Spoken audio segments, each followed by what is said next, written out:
आई थी तब इस देश में ना कोई संगठन आया, ना कोई पार्टी आई जो अन्य तरीका की तमाम पार्टियां इस देश में काम कर रही हैं, अन्य तरीका के तमाम संगठन इस देश में काम कर रहे हैं।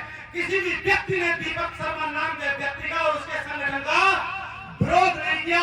उस भारतीय संविधान पर आँच आई तो हम ईंट से ईंट बजा देंगे और भाजपा के लोगों को, आरएसएस के लोगों को चेताया, अगर भारत में कहीं भी वंचित वर्ग पे कोई भी शोषण होगा, अगर कहीं भी भारत वर्ष में दलित समाज पे, गरीब समाज पे, किसान पे, युवा पे अगर अत्याचार होगा तो भीम आर्मी मैदान में पहले।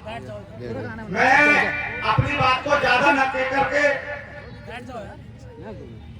आज जो हम फल खा रहे हैं पके पकाए, आज जो हम फल खा रहे हैं पके पकाए, ये पेड़ है मेरे बाबा के लगाए, और आज अगर हम नए पेड़ नहीं लगाएंगे तो आने वाले बच्चों को फल कहां से खिलाएंगे। आज सोचने की जरूरत है। खुली हवा,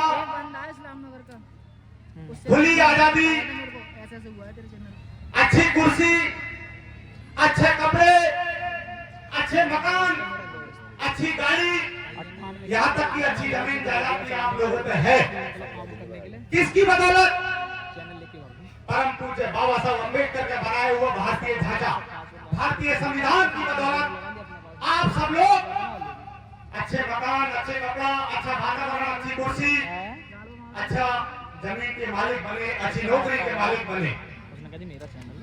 संविधान की बदौलत एक गरीब आदमी अच्छी नौकरी में भी गया, अच्छे कपड़े पहनकर अच्छी कुर्सी पर भी बैठा और अच्छा पढ़ लिखे डॉक्टर, इंजीनियर, वकील भी बना भारतीय संविधान से।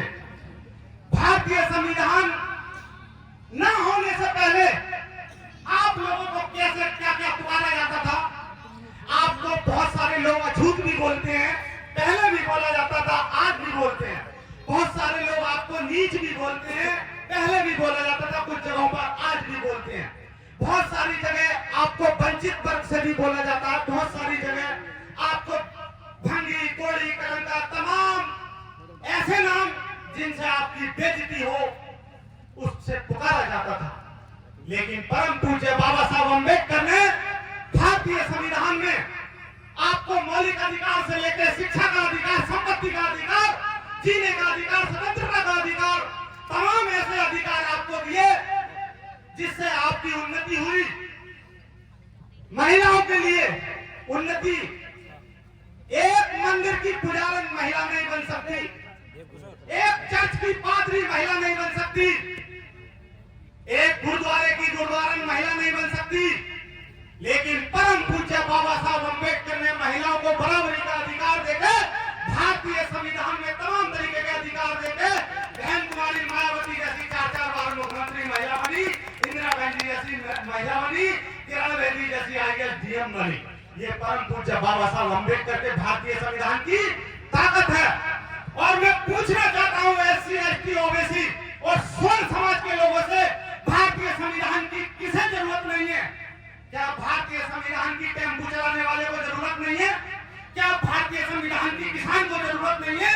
क्या भारतीय संविधान की नौजवानों को जरूरत नहीं है? क्या भारतीय संविधान की मजदूर को जरूरत नहीं है? किसान को जरूरत नहीं है? बिजनेसमैन को जरूरत नहीं है? नौकरी वाले को जरूरत नहीं है?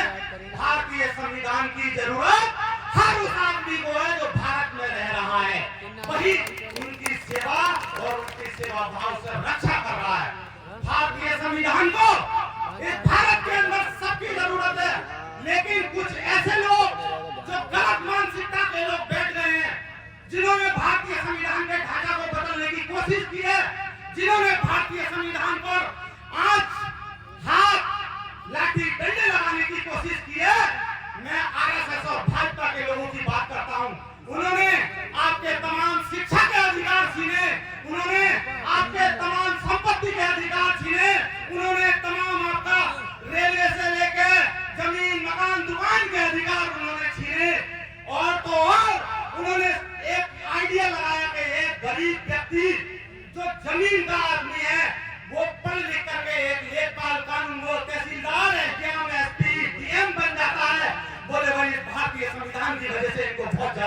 आगे बढ़ने का मौका मिल रहा है।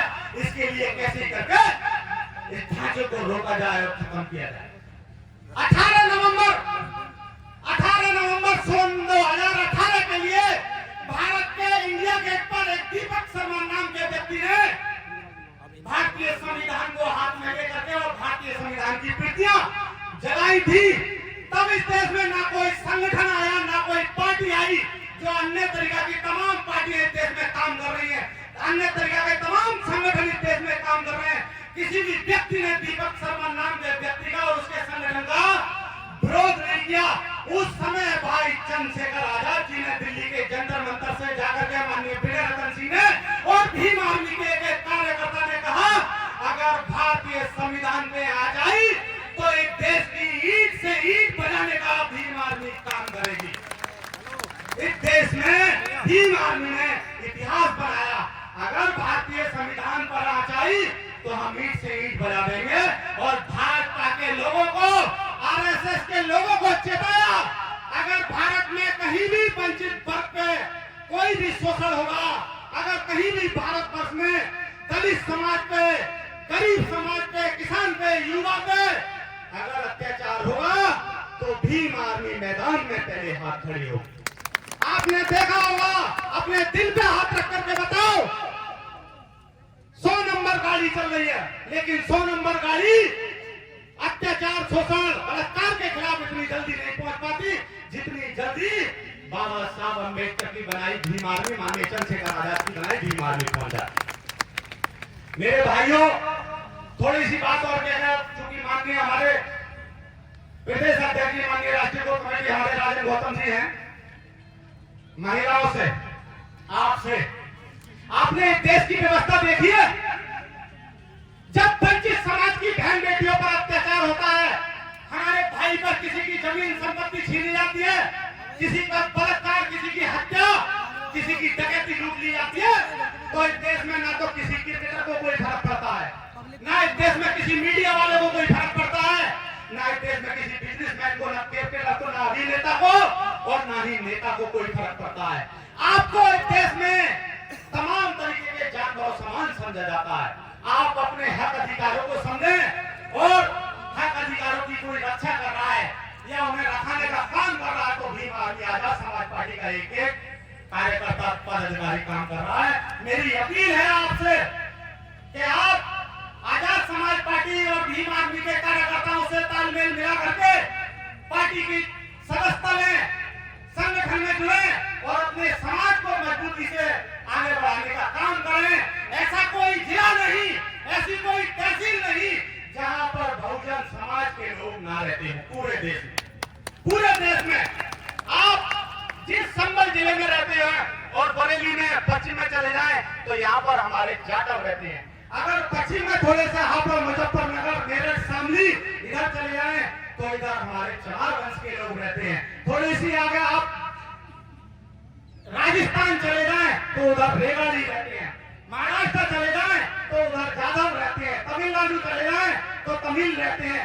हमारे सब के सब लोग जो हमारे वंश से हैं वो सब आप सबका इंतजार कर रहे हैं, हम सबकी यूनिटी का इंतजार कर रहे हैं और इस यूनिटी को जोड़ने का कोई पूरे देश में काम कर रहा है तो भाई चंद्रशेखर आजाद जी कर रहे हैं। इसलिए मैं अपनी बात को ज्यादा न कहते, आप सब लोगों ने सुना, आभार आपका बहुत बहुत। और पुनः आप सभी को